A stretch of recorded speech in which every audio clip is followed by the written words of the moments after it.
Good morning, class. Can you believe it's time already? I think the cold weather sort of encourages hibernation. But we are back, going to continue our study of Colossians chapter 3. We're actually going to finish chapter 3 and move on to the first, I think just the first verse of chapter 4. So, last week, I'm sure I offended plenty of people if they were paying attention by talking about the differences between men and women, men and women, and how that relates to marriage in particular. Can't really apologize for that, because my job here is to speak what the Bible says. So that's what I'm going to do. With that said, moving into our section for today, it's it's one of those sections of Scripture where if you don't read carefully, if you just read looking for what you want to see in it, it can be very, I guess the word people would use is problematic. Because today we're going to talk about slavery. And it's an uncomfortable topic, especially being a 21st century American. Americans have a very particular idea about what slavery is. And so when you encounter that idea in other cultures, you tend to just impose what you think of and think that's what they're talking about. So we're going to spend a little bit of time talking about the differences between what he's talking about and what you're thinking about when you think about slavery in the American South. Also, this book connects directly to another epistle. I'll share that with you in a little bit. And so we'll probably get in a little mini study of that book as well.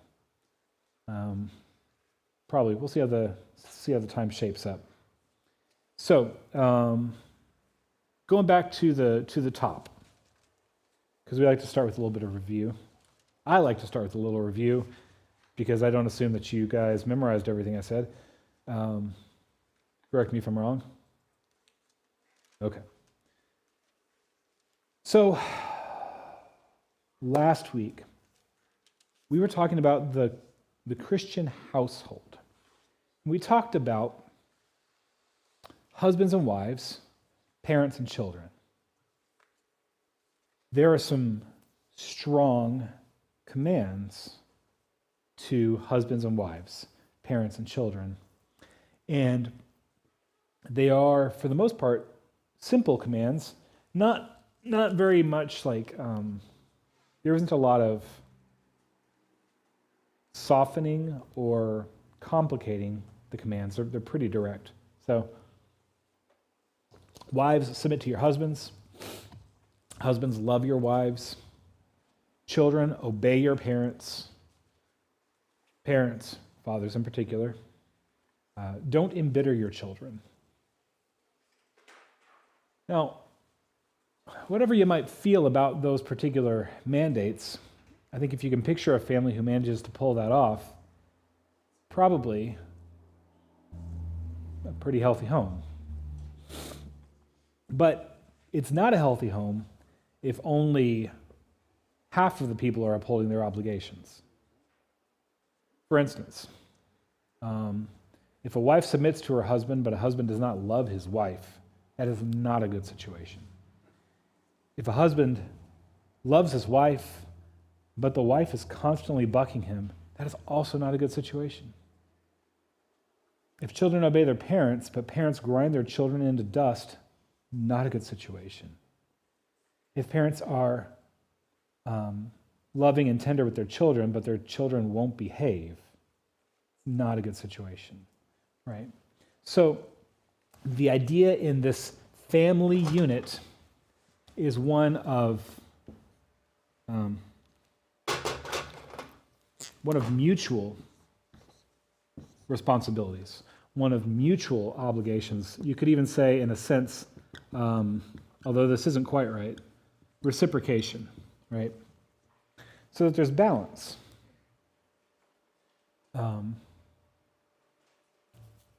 I guess you could say that the head of the household takes responsibility for the whole household. I think that's right. But having said that, that's to the outside world, right? Or that's maybe how he's appraising himself in his role. But within the family unit, he bears a responsibility to his wife. He bears a responsibility to his children. And if he does not uphold his end of the deal, things will be unhealthy. But they also have responsibility to him and to each other. When we talk about Christian love, I think it's important to differentiate that Christian love is not primarily a descriptor of emotions. Christian love is not primarily about how you feel. If it was, then when Jesus says, love your enemy, he's asking for something you probably can't deliver on. But I think when he says, love your enemy, he expects you to obey him. Christian love isn't mostly about how you feel. It's about an attitude of doing the right thing to the other person, doing the thing that blesses and benefits the other person. I hadn't really planned to go this route, but let's do it anyways. We are 7 minutes into study. I think it's time for some Hebrew. I hear your excitement. Okay, so let's talk about this idea real quick. So an English speaker would look at that and go, cheesed. It is not cheesed, okay? You pronounce, if you see, or you might see it spelled this way. When you read Hebrew words with those letters, pronounce it like you would Bach, right? So, chesed, right? If you're lazy or you have a hard time talking a loogie, you can just say chesed, and that's okay, but you'd really spell that differently. It's chesed, right? This word is really important in the Old Testament. It is, if you're familiar with it, it is sort of analogous. It's not the exact same, but it's about the same. I'll do an approximate as the word that you probably have heard of. That's not agape. That's a different word in English. That is agape. By show of hands, how many of you have heard of agape before? Okay, good. By the by, Tuesdays through Saturdays, if you're looking for some pretty decent barbecue, there is a little joint just off of the downtown loop called Agape Barbecue. It's pretty good. I'm not sponsored by them. I'm just saying I frequently go there. These words are close. They're not the exact same, but close. I want to talk to you about the Hebrew version here. When you read in your English Bible things like the steadfast love of the Lord, or the loving kindness of the Lord, there are probably 7 or 8 common ways to translate this word, right? The big idea behind it is this. It's a kind of love that honors the relationship to the other person. This is going to sound very clinical to our post-1960s, hippie love ideas, but it is, in a sense, honoring the covenant you have with another person. The way a husband ought to love his wife is honoring the covenant he has with her, right? And on the one hand, that sounds less romantic, I guess, than like the Twitter patient infatuation that you think of young lovers having. It's considerably stronger, though. And you go, well, what does that even mean? Well, it's pretty straightforward. I've done enough weddings to tell you. You stand up in front of the pastor And the pastor says, will you love, honor, and cherish this person no matter what happens? No matter how good things get or how bad things get, will you be a partner to this person, supporting them in every way? You all had promises like this you made at your wedding. If you didn't, let's do a renewal of vows, and I'll get you a proper covenant, right? But what we're saying in love in a marriage is that I made a solemn promise to you before God. I made the promise to God even that I would support you and cherish you and honor you in all times. You want to know what that looks like? You could see it in a healthy marriage, probably, especially healthy marriages who go through difficulty. But the purest place to see it is how God loves us, honoring his covenant to us, sacrificing himself for us, giving us better than we deserve, right? In fact, last week when we were trying to get a little bit more expanded version of the same writings we have here in Colossians, we turn over to Ephesians 5. And when he talks about husbands and wives, he talks about, he used Christ as the model, Christ and his church. And what we're taught is that to understand Christ and the church, God has given us the institution of marriage, right? So when the husband learns to sacrificially or even painfully honor his wife as he ought, when his heart hurts for her, he is learning a bit about how Christ relates to his church. See what I mean? All right. So we've talked about this stuff. I think we're probably good to move forward. I'm going to stall no longer. We're going to read Colossians chapter 3, starting at verse 22. And we'll just go all the way to 4 verse 1. Can somebody read for me?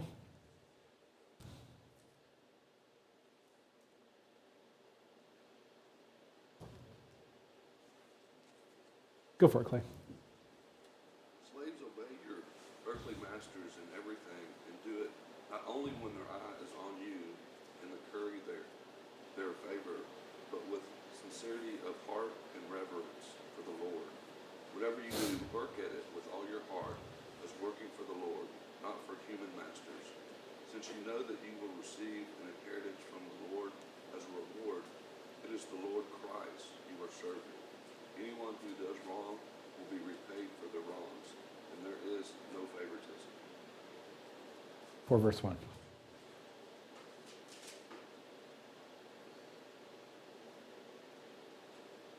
It's loading. 21st century problems. Masters, provide your slaves with what is right and fair, because you know that you always have a master in heaven. Okay. So, and you're reading out of the NIV, I'm going to guess? Yeah, okay. So the NIV uses the word slave. If you have the ESV, anybody have the ESV in front of them? The ESV uses the word bond servant.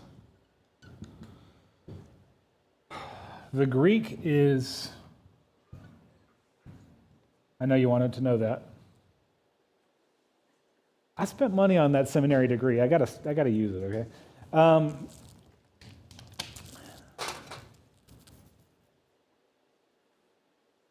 Other translations might have opted just for a straight up servant here. It's a tricky word. Let's just start off with this. This passage has a lot to say about a Christian in the workplace. Let's just leave it there for a moment. What does this have to say about the Christian work ethic? How ought a Christian go about his work?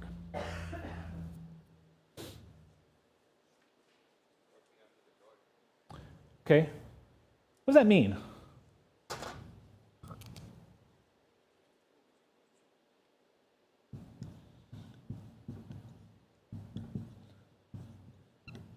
What does it mean to work as though you're working for the Lord? What are the implications there?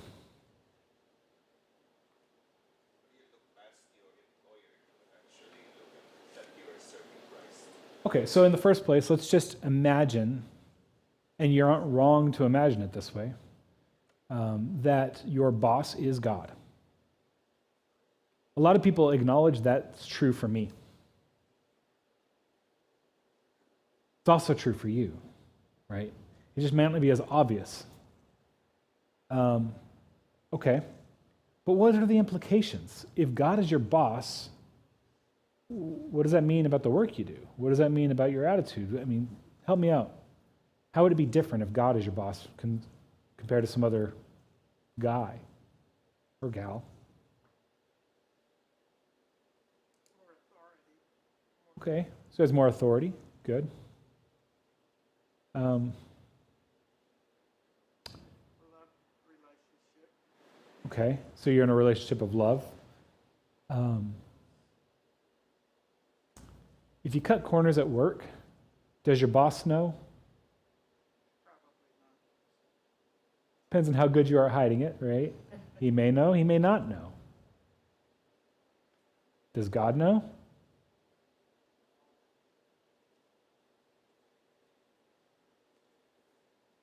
If you put in a minimal effort, your boss may know or may not know. He might think you're just less capable. Does God know?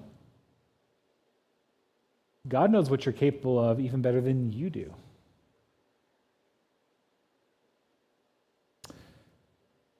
If you do an excellent job working with all your heart and your boss is displeased, does that mean that God is displeased? No. Right?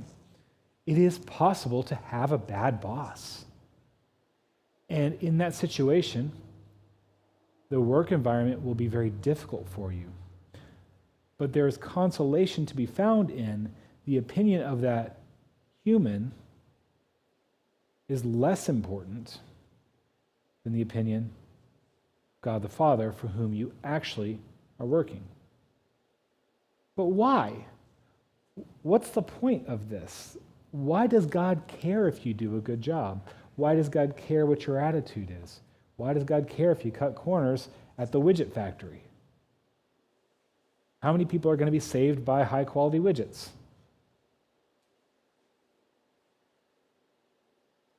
You're the best Christian. I'm sorry? You're the best Christian somebody knows. Okay. You're the best Christian somebody else. Okay, good. Good. Other thoughts? Well, I mean, if you think about like creation, God says go and subdue the earth, and I mean, we assume that we're partnering with Him, and we need to do a good job of it. And so your work is really an extension of that kind of God's mandate with the beginning of creation. Yeah. So I think there's a couple big ideas here that may apply directly to this text in ways we don't realize yet because we don't understand the institution. So let's go with this. On the one hand, most people, at least in an ideal circumstance, you wind up doing a job that you're suited for, right? If you're a bad farmer but a good fisherman, hopefully you can find work as a fisherman, right? If you're a bad cook but a good tailor, hopefully you can find work as a tailor. You know, this makes a certain kind of sense, right? Not everybody is suited to every job. And while you might not think all jobs are equally valid or valuable, God did make us different. When we operate in the design that He gave us, being the person he made us to be, that honors God. And probably is a road to a lot more fulfillment than another path would be. But that's not the whole thing, because really that's about you. What you were saying earlier, Merle, I think has a lot of merit. If people know that you're a Christian, and frankly, I hope they will, then you, in how you live your life, are showing people what Christians are like. And to some extent, you're showing them what Christ is like. Now, you might be inaccurate in the picture you're painting, but for them, that's the story.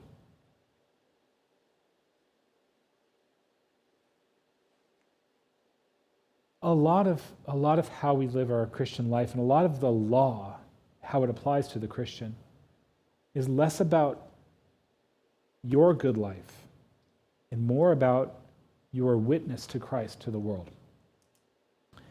Would you rather work with somebody with a good attitude and a good work ethic, or somebody with a bad attitude or a bad work ethic? Who do you want to be around?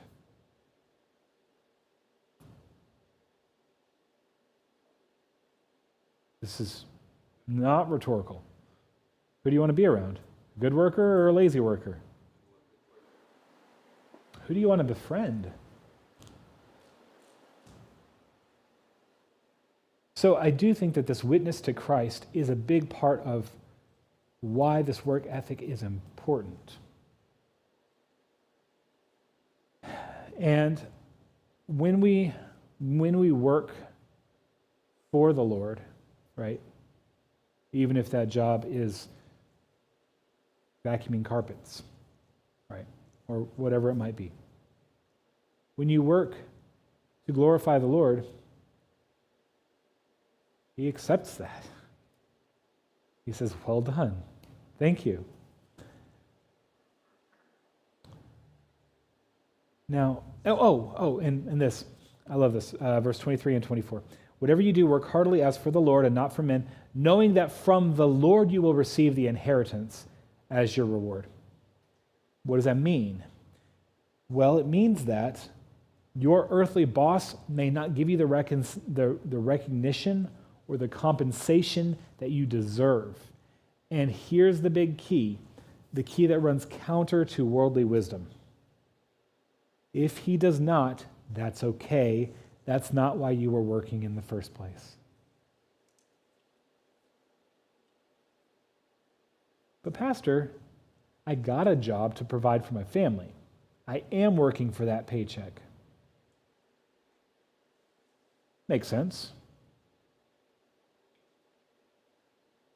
But didn't Jesus teach that the same God who provides for the birds of the air and the flowers of the field will take care of you? So maybe your job isn't actually as much about the paycheck as you might think it is. Because your Heavenly Father will take care of you. All right. We need to spend a little time on this because I want to make sure that we don't give this short shrift. So I told you this was going to be tricky stuff. Does this passage defend the institution of slavery?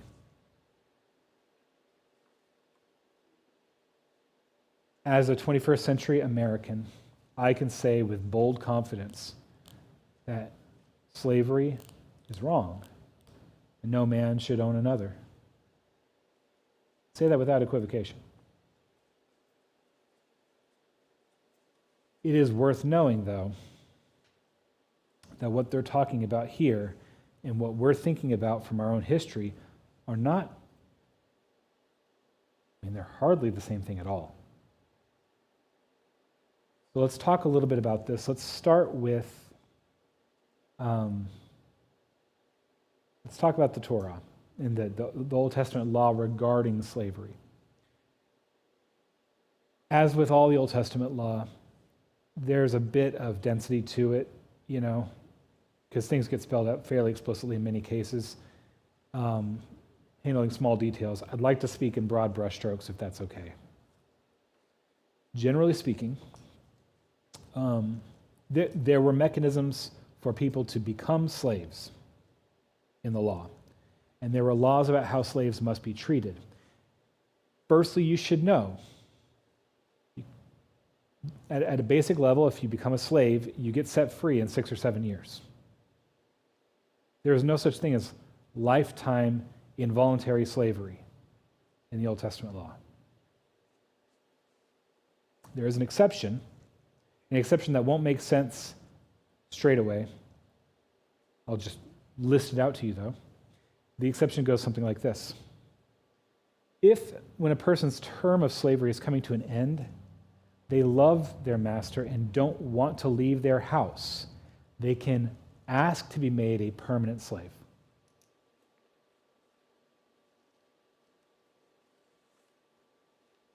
You think, why would anybody do that?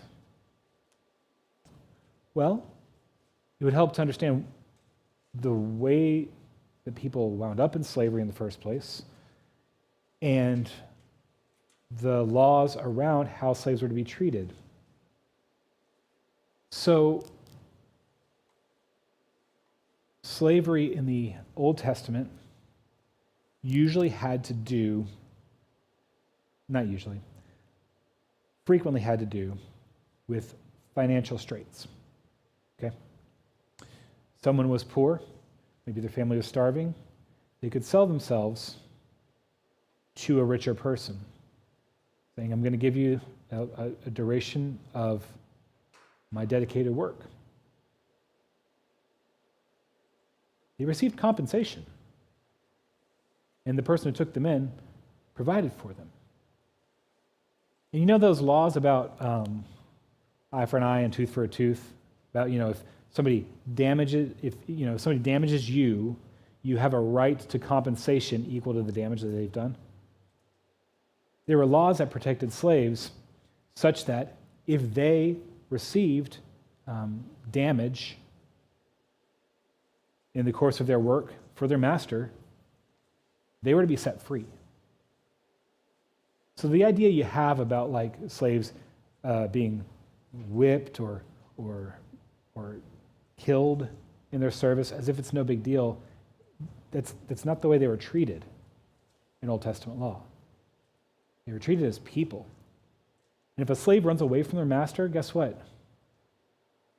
They get to stay away. If a slave runs to your house, you are not to take them back to their master's house. How does that make sense? Well, because most of the time, the people who were, the word we would use, slaves, they were there voluntarily. It was improving their life, and it was for a short time.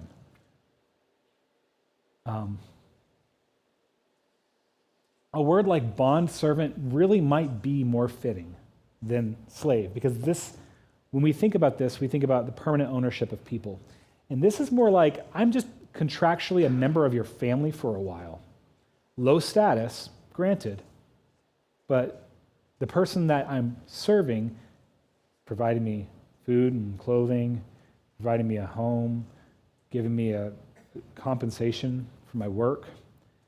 If our finances turn around and we can afford to do it, family members could pay whatever the wages would have been for the rest of your time and get you out. Now, in the Greco-Roman world, they weren't operating under Israelite law. But it's still not what you would normally think of. Like, we think about lots of people, being starved and whipped on a plantation, working in the sun all day, all night. I mean, some slaves worked manual labor like that, but that's just one kind of labor. I bring this up not to defend slavery, but to try and give you some nuance in how things are different in their world compared to what we would think about in the American, southern plantation slave. And the thing is, the painful thing is, in their day, those American slave owners would use passages like this to defend what they were doing. Even though to do that, they have to jettison a whole lot else about how the Bible talks about how masters ought to behave toward their slaves and slaves toward their masters. Matter of fact, chapter 4, verse 1, masters, treat your bondservants justly and fairly, knowing that you also have a master in heaven. All right. I think we spent a bit of time on that, and probably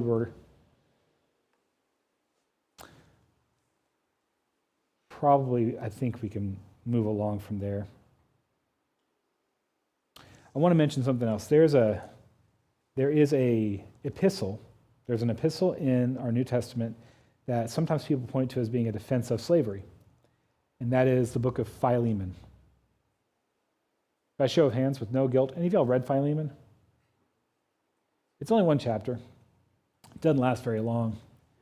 And it's about a runaway slave named Onesimus. And Paul, I'll give you the crux of it. Paul says, Onesimus has been with me, and he's been a real blessing to me. And he's become a Christian while he's been with me. But I'm sending him back home. And I would encourage you that when he comes home, you no longer regard him as a slave, but as a brother. Now, by Jewish law, Paul is not compelled to send him home.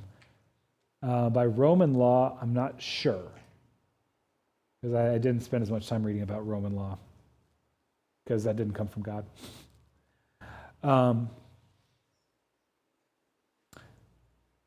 But I think it's interesting. Paul's sending Onesimus home, but he's encouraging Philemon to take him in no longer as a slave, but as a brother. And the reason why, the rationale, is that, well, we are all slaves or bondservants to Christ. We are all brothers and sisters under Christ. And so, even though he's sending Onesimus home, I think Paul's making some strong statements about how Christians ought to regard slavery. Namely, it doesn't make sense that we would regard anyone in that way. One more note on this before we move along. We learn from the law of Moses that there's a proper way for a man to divorce a woman, or a woman to divorce a man, I believe, as well. Does that mean it's God's will that men and women are divorced? Well, Jesus talks about this. He says, you've heard it said in the law of Moses that, you can give a certificate of divorce and then you're no longer married. But God gave this to you because your hearts were hard. What does that mean? Well, it means that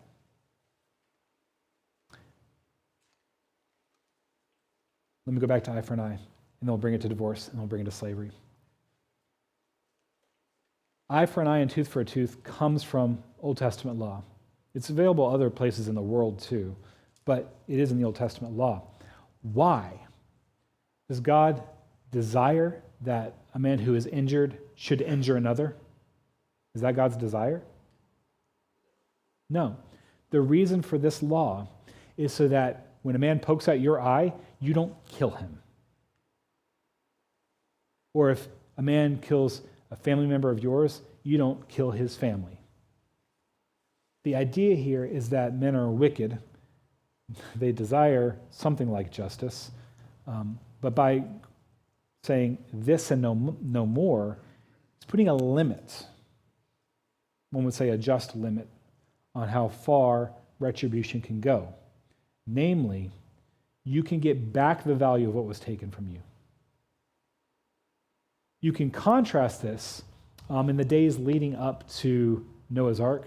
One of the men, as a way of showing the depravity of mankind growing, he says, you've heard it say, I'll be avenged 7 times.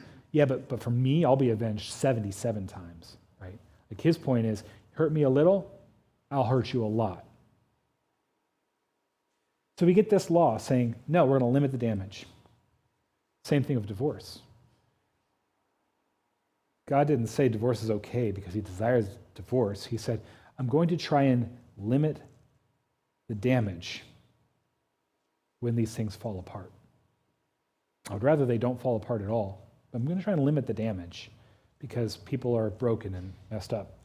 I think we can talk about slavery in a similar way. God didn't desire slavery at all. Better situation would be that when people are needy, they would be taken care of out of, kindness and generosity. But slavery was not unique to the Israelites. It was all over the world, has been for most of human history. So God put a pretty high bar on how somebody who is a slave must be treated. And he put a limit on how long they can be a slave because he's mitigating the damage.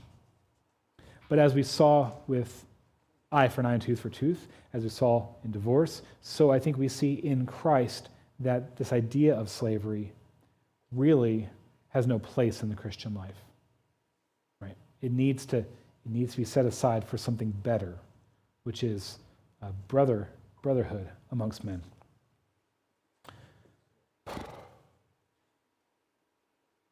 we given this a thorough treatment? It's super uncomfortable. But I know it comes up, and I try to share this stuff with you, not necessarily because I think you have your own questions about it. You may or may not. But as we start to engage with the world around us, they have questions. They want to know, well, how come the Bible says slavery is okay? Right?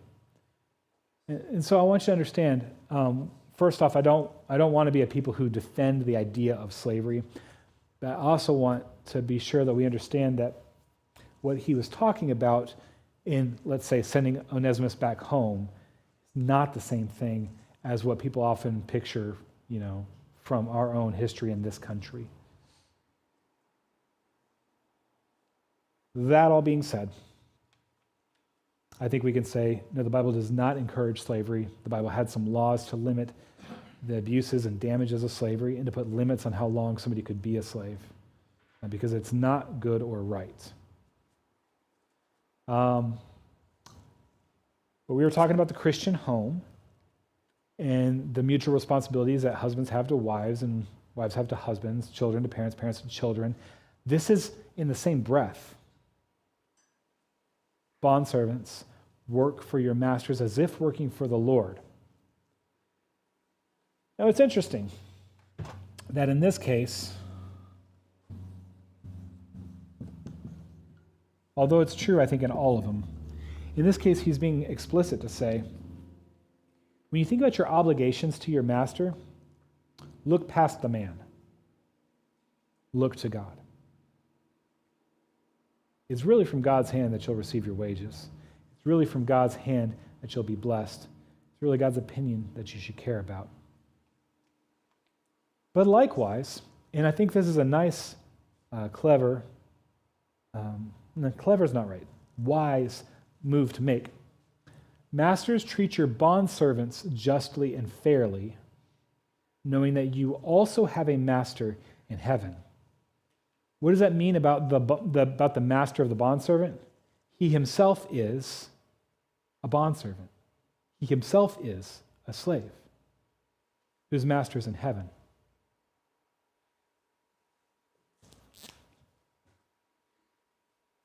The bondservant works for the Lord because the Lord is his master.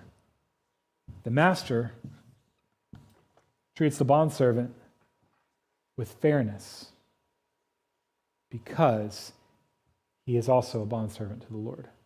Before the Lord, these two men have equal status. Not much room for bigotry when you both have equal status before the Lord. Not too much room for dehumanization when you both have equal status before the Lord. Yeah. I missed the first part of this morning. The Jews that were captive in Egypt, how was that? Was that addressed, or it's like he said, Moses said, "Let my people go." Were they enslaved? Were they bondservants, or how did? They were slaves, yeah. But like these are just different translations of the same word. These are just different ways that English speakers have tried to honestly make an attempt to separate what we think about from the American South compared to what was happening in the ancient world. There's not really a verbal distinction in the Bible between these two things. Now, the slavery that the Israelites faced in Egypt was, I think, more akin to how we picture the American South. Yeah, I think that's right. And what's God's move? Delivers them up out of it. One would think that people who have been delivered up out of it would know that they ought never treat anyone that way themselves. Right? Yeah. Would that be like the Babylonian captivity then too? So Babylonian captivity, I might mix up the Assyrians and Babylonians. I'm sorry, I'll do my best. But the Babylonian captivity was a little bit different. What happened was, no, I think I have this right. So the Babylonians came in, they conquered, and they sent the Israelites to lands that were not their own. But this is more of a national move than an individual move. So Israelites weren't really slaves to Assyria or to Babylon. They were a conquered people, but they lived in cities, they had their own jobs, they owned their own property. Like from an economic standpoint, they paid tribute to the king, but they wouldn't be considered enslaved. So that'd be different than how it was in Egypt. And under the Assyrians, if I have my timeline right, I think I do, they were even allowed to move back and start to rebuild the city of Jerusalem. And so again, they were a conquered people, but they weren't enslaved. Certainly not in a structured way like we would think of this. Good questions. Yeah, and to think about, just by a parallel, to think about how the Israelites wound up enslaved to Egypt. Does anybody know how that happened? Well, they went there out of the king invited them, that Pharaoh that Joseph was serving. Yes. Yeah. So this is directly related to the story of Joseph. You'll remember Abram, Isaac, Jacob, who gets his name changed to Israel, father of 13 sons. From them come the tribes of Israel. And there's a famine in the land. Joseph grew up in the house of Pharaoh. Remember this? And he rose to prominence because he warned Pharaoh. He interpreted Pharaoh's dream that a famine was coming. And so Pharaoh stockpiled grain. And when the famine came, Pharaoh was able to provide for his people and even those outsiders. Back home, Jacob, Israel, his family, were not prepared for the drought. They were desperate, and so they went to Pharaoh for relief. That's where the brothers get reunited with Joseph. They're welcomed into Egypt as friends of the Pharaoh, basically. But what happens over time is And it says this explicitly in the Bible. A new Pharaoh came up, and a new Pharaoh came up, and soon there was somebody who didn't know anything about Joseph or the way that they had, this friendly relationship that he had. Meanwhile, Israel is growing in power, and Pharaoh's getting nervous, and so he starts tightening the screws down on them, eventually making them as slaves and treating them horribly. But that's how it all happened. It was a little bit over time. There wasn't a conquering that even happened.